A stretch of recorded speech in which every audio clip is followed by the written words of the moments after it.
Did you know that before the Constitution, there was another governing system in the U.S.?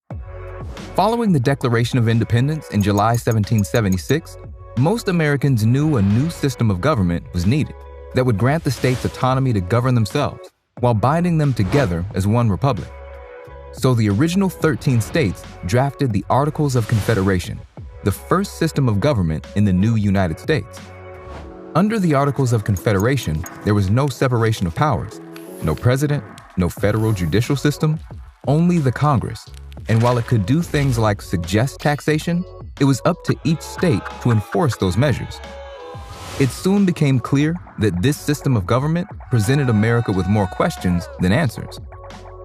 During the American Revolution, for example, states disagreed over who was responsible for paying the duties of the Continental Army.